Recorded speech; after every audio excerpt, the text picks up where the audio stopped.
नमस्कार, आप देख रहे हैं हिंदी खबर एक्सप्रेस और मैं हूं आपके साथ मानवी ठाकुर। शुरुआत करते हैं आज की खास खबरों से। देश भर में जून का महीना तपिश भरा रहा। वहीं मानसून आने के बाद जमकर बारिश हुई। ऐसे में नदियां उफान पर हैं। बलिया की बैरिया तहसील अंतर्गत गोपालनगर ताड़ी के पास सरयू नदी ने ऐसा कहर बरपाना शुरू कर दिया है कि वर्षों से बनाए आशियाना को लोग खुद उजाड़ते देखे गए। गर्मी के बाद पूरे देश में मानसून आया है। कहीं रिमझिम तो कहीं झमाझम बारिश देखने को मिल रही है। नदियां अपनी उफान पर हैं। बैरिया तहसील के गोपालनगर ताड़ी गांव में आशियाना उजाड़ते जरा गौर से देखिए। तिनका तिनका जुटाकर घर को बनाया गया, जिसे खुद तोड़ा जा रहा है। मौके पर समाजवादी पार्टी के विधायक जयप्रकाश अंचल ने एक तरफ प्राकृतिक आपदा बताया तो वहीं अफसोस भी जताया। इतना ही नहीं, मौजूद बैरिया तहसील के नायब तहसीलदार ने बताया कि सरयू नदी की वजह से कटान जारी है। 23 घर सरयू नदी की जद में है, जिसमें 6 घर तोड़े जा चुके हैं। एहतियात के तौर पर लोगों को हटाने के साथ पंचायत भवन में रहने की व्यवस्था दी जा रही है। कटान लगातार जारी है और लोग अपना आशियाना भी उजाड़ रहे हैं। आप यहाँ के विधायक भी हैं, आपके स्तर से क्या कुछ राहत दी जा रही है या क्या कार्रवाई की जा रही है? अभी इस पर कुछ नहीं हुआ है। दो दिन से कटान चालू है और लोग अपना घर अभी उजाड़ रहे हैं। और डीएम साहब से भी बात हुई थी तो कुछ अधिकारी लोगों को उन्होंने भेजा था। तो कुल मिलाकर के ये कहना है कि हम लोग बार बार पत्र व्यवहार कर रहे थे कि इन लोगों को बचाने के लिए कोई व्यवस्था किया जाए, लेकिन एक भी परियोजना नहीं आई। अब सरकारी लापरवाही के कारण ये घर गिराया जा रहा है। अगर कोई भी परियोजना आई होती तो कुछ भी काम हो गया होता तो शायद ये घर न गिराना पड़ता और लोग अपने घर पे रहते हैं। लेकिन ये स्थितियाँ हैं। गवर्नमेंट कह रही है कि हम ये पूरा इलाका सुरक्षित है। मैंने पत्र लिखा था तो पत्र के जवाब में आया जल शक्ति मंत्री के, ये इलाका सुरक्षित है, कोई इस तरह की बात नहीं है। और आप लोग स्वयं देखे होंगे कि कितनी भयावह स्थिति है। आधे अधूरे लोग अपना घर हटा रहे हैं। बार बार मांग किया गया कि पिछले बार सैकड़ों घर यहाँ से विस्थापित होकर के दूसरे की ज़मीनों में बसे हुए हैं। कहीं उन्हें ज़मीन वमीन का व्यवस्था कर दिया जाए। सरकार योजना चलाती है प्रधानमंत्री मुख्यमंत्री आवास का, वो भी सुविधा दे दी जाती तो कम से कम सामान रखने के लिए तो घर हो जाता ना। लेकिन इस तरह का कोई भी इंतजाम सरकार के पास से नहीं हो पा रहा है। अब सिर्फ आश्वासन सरकार दे रही है कि यहाँ हम लोग उसको सीरियसली देख रहे हैं, व्यवस्था करें। विधायक जी, क्या कारण रहता है? सरकारें हमेशा बदलती है, आशियाने हर बार टूटते हैं, लेकिन अस्थायी व्यवस्था नहीं हो पाती है। देखिए, हम इस समय जनपद बलिया के तहसील बैरिया के ग्राम सभा गोपाल नगर में है, जहाँ पे घाघरा नदी बहती है और कटान काफ़ी तीव्र हो रहा है। यहाँ पे लगभग कुल 23 मकान जो हैं वो कटान की जद में संभावित हैं कि 23 मकान जो हैं वो गिरेंगे। इसमें से 6 पूर्तियाँ नदी में विलीन हो चुके हैं और 17 भी बचे हुए हैं। तो लगा अभी अपर जिलाधिकारी महोदय, उप जिलाधिकारी महोदय की टीम आई थी तो चिन्हित किया गया है और जो भी विस्थापित परिवार हैं उनके लिए एक अन्नपूर्णा भवन है और एक पंचायत भवन है। वहाँ पे इनके सीनियर हाई स्कूल है, वहाँ पे इनको रखने के लिए सोने और खाने पीने की व्यवस्था की गई है। और मकान गिर रहे हैं, जिसमें 6 मकान गिर चुके हैं, जिसकी रिपोर्ट भेजी गई है। आज के डेट में आज कुल 4 मकान गिरे हैं अभी तक। लगभग सभी को जो भी मकान उसकी जद में आ रहे हैं उनसे सभी लोगों को हटा दिया गया है। उनका सामान वामान पशु सब हटा दिए गए हैं, लोगों को निर्देशित कर दिया गया है। सब अपर जिलाधिकारी महोदय। जी, मेरा नाम संजय कुमार यादव है। मैं गोपाल नगर का ही मूल निवासी हूँ। यहाँ का स्थिति विकराल रूप है। सरजू नदी जो है अपना विकराल रूप धारण कर चुकी है और आप लोग भी आए हैं आज तो आप देख ही रहे हैं कितने मकान पानी में विलीन हो चुका है और अभी जमीन का भी जो कटा हो कितना तेज चल रहा है। यहाँ पर अभी तक शासन प्रशासन का कोई सुविधा यहाँ पर व्यवस्था नहीं की गई है। प्रशासन के लोग आते हैं तो बोलते हैं कि आप लोग यहाँ से अपना आशियाना छोड़िए और पंचायत भवन जूनियर हाई स्कूल गोपाल नगर में जाकर आप लोग अभी तत्काल में रहिए, लेकिन उसके अलावा और कोई व्यवस्था नहीं है। जो भी यहाँ पर खर्च है हम अपने आशियाना खुद तोड़ रहे हैं, तोड़कर अपने जैसे तैसे जहाँ जो व्यवस्था हम लोग अपने से कर रहे हैं वही करके लेकर जा रहे हैं। सर अब तक 6 मकान पानी में विलीन हो चुके हैं। कल का 2 मकान और आज सुबह 4 मकान पानी में विलीन हो चुके हैं। और उसके बाद अभी 12-13 घर जो है आपके सामने है, वो भी आज रात से सुबह होते होते ये भी मकान पानी में विलीन होना एकदम गारंटी है कि अभी सुबह होते होते ये भी मकान पानी में विलीन हो जाएंगे।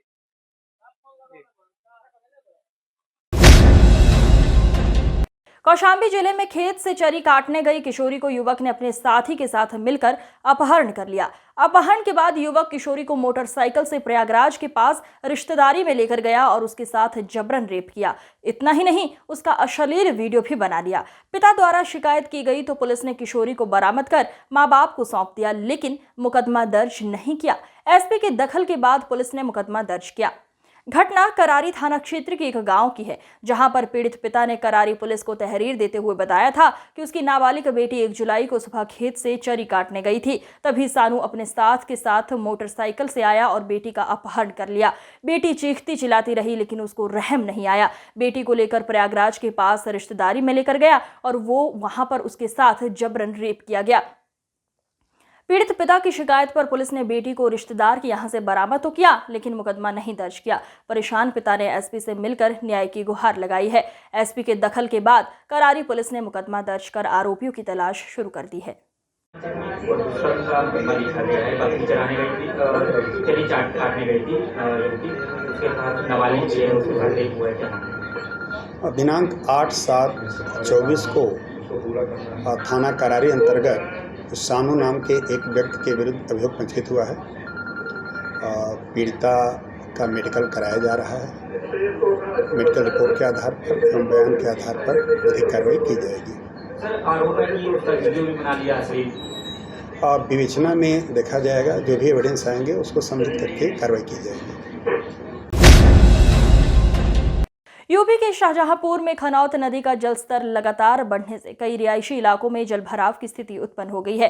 शाहजहांपुर में बाढ़ ने तबाही मचाना शुरू कर दी है। शहर में गर्रा और खनौत का पानी आबादी वाले इलाकों में घुसना शुरू हो गया है। बाढ़ का पानी आबादी वाले इलाके में घुसने से लोगों को भारी नुकसान हो रहा है। इसके अलावा हजारों लोग अपने घरों में फंसे हुए हैं। शहर के पास से निकली खनौत नदी अब ओवरफ्लो होकर बह रही है। वहीं खनौत नदी के टापू पर बनी 108 फीट की हनुमान मूर्ति के परिसर में भी कई फीट पानी भर गया है। थाना रामचंद्र मिशन क्षेत्र के कई मोहल्ले में बाढ़ का पानी भर गया है, जिसके बाद अब घर को छोड़कर अपने घरों से जरूरी सामान लेकर बाढ़ग्रस्त इलाके से निकलकर लोग सुरक्षित स्थानों की ओर जाने लगे हैं। बाढ़ग्रस्त इलाकों में डीएमएसपी ने मौका मुआयना किया तथा घरों में फंसे लोगों को बाहर निकालने के लिए सेना ने मोर्चा संभाल लिया है और स्टीमर के जरिए रेस्क्यू ऑपरेशन कर लोगों को सुरक्षित स्थान पर पहुंचा रहे हैं। बंगाल राज्य में सनातन समाज के साथ हो रही बर्बरता को लेकर सोशल मीडिया से प्राप्त होने वाली अब तक लगभग सभी मामले को लेकर रामादल ट्रस्ट के अध्यक्ष पंडित कल्की राम ने अपने एक्स हैंडल अकाउंट से महामहिम राष्ट्रपति महोदय को साझा करते हुए कठोरतम कार्यवाही सुनिश्चित करने की मांग की है। उन्होंने कहा कि स्थिति भयावह रूप धारण कर चुकी है। बंगाल राज्य पर महामहिम का ध्यान आकृष्ट कराने पर 15 जुलाई से अखिल ब्रह्मांड नायक मर्यादा पुरुषोत्तम भगवान श्री रामचंद्र जी को साक्षी मान मौन धारण कर राष्ट्रहित में बंगाल राज्य में राष्ट्रपति शासन लागू कर अवैध रूप से बसाए गए करोड़ों रोहिंग्या बांग्लादेशी आतंकियों को बलपूर्वक भारत की सीमा से बाहर खदेड़ने की मांग की जाएगी। उन्होंने कहा कि गुप्त नवरात्रि महापर्व चल रहा है, जिसमें वर्ष 2014 से माननीय प्रधानमंत्री मोदी जी के निमित्त चल रहे धार्मिक अनुष्ठान अंतर्गत 9 दिवसीय महायज्ञ शुरू है, जिसकी पूर्णाहुति 15 जुलाई शुभ दिन सोमवार को मध्याह्न बेला के अभिजीत मुहूर्त में संपन्न कर 7:30 बजे से भगवती महासरस्वती जी का आह्वान कर बंगाल राज्य के प्रति महामहिम राष्ट्रपति महोदय जी का ध्यान आकर्षित कराने की प्रार्थना करते हुए मौन उपासना का कर्म शुरू किया जाएगा। महामहिम राष्ट्रपति महोदय और माननीय प्रधानमंत्री जी को रजिस्टर्ड डाक द्वारा ज्ञापन भेजा गया है। राष्ट्रपति महोदय, मैं पंडित कल्की राम, अध्यक्ष रामादल ट्रस्ट श्रीधाम अयोध्या जी से महामहिम बंगाल राज्य में हो रही बर्बरता अत्यंत हृदय विदारक और संवेदनशील है। महामहिम बंगाल राज्य मुख्यमंत्री के नेतृत्व में म्यांमार से भागकर आए हुए रोहिंग्या बांग्लादेशी आतंकियों को अवैध रूप से बसाया गया और उन्हें गलत तरीके से भारतीय नागरिकता दी गई। महामहिम यही रोहिंग्या बांग्लादेशी आतंकियों ने म्यांमार में कोहराम मचा रखा था, खून की नदियां बहा दी, जिसके फलस्वरूप वहां से भगाए गए। आज वही रोहिंग्या बांग्लादेशी आतंकियों ने बंगाल में रह रहे सनातन समाज के लोगों का जीना दुर्भर कर दिया है। बहन बेटियों से बलात्कार, चुन चुनकर हिंदू पुरुषों की हत्या अत्यंत चिंताजनक है।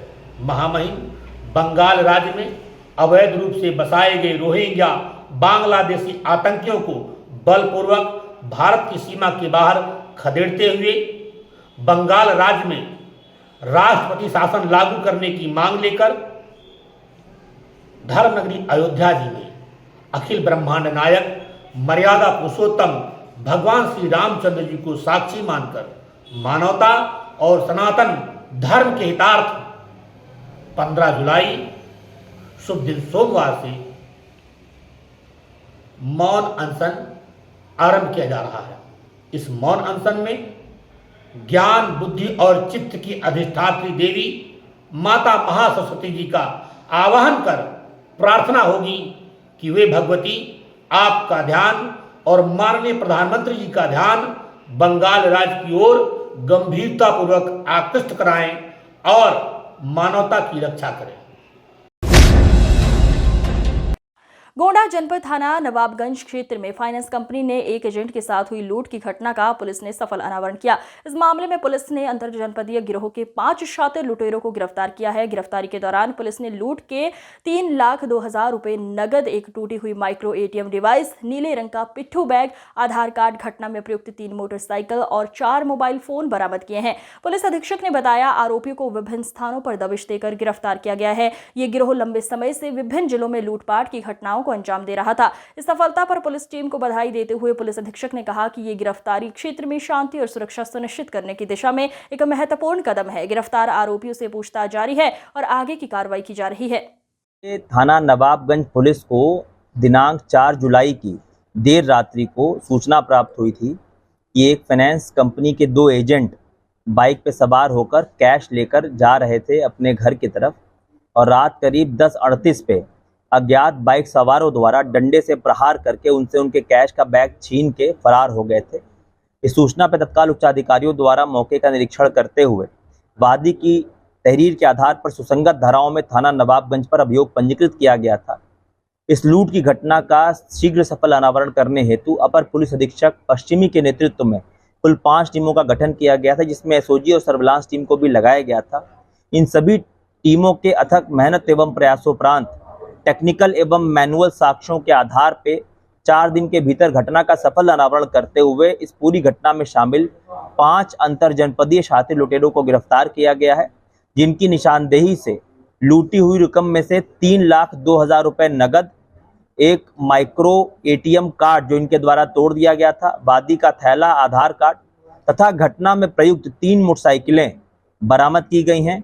इन सभी अभियुक्तों के विरुद्ध पुलिस द्वारा वैधानिक कार्रवाई की जा रही है। जो प्रारंभिक पूछताछ में इनके द्वारा ये बात बताई गई, इन 5 गिरफ्तार अभियुक्त में से एक सुधाकर पांडे है, जो अयोध्या की फ्यूजन माइक्रो फाइनेंस कंपनी में काम करता है पिछले 16 माह से। इसी फाइनेंस कंपनी से ही वो एजेंट पैसा लेकर निकले थे उस रात को और अपने घर की तरफ जा रहे थे। इसी सुधाकर पांडे द्वारा अपने साथियों के साथ इस एजेंट को लूटने की योजना बनाई गई थी और योजनाबद्ध तरीके से जब ये कैश लेके एजेंट निकले तो सुधाकर पांडे द्वारा अपने साथियों को इसकी सूचना दी गई और 3 बाइक पर करीब 7 ये जो अभियुक्त हैं इसके पीछे लग गए और टिकरी मोड़ के आगे सुनसान जगह पाकर 2 मोटरसाइकिलों पे 4 लोग आगे बढ़े और इसको घेर कर जो वादी है उसको डंडा मारकर बैग छीन ले गए।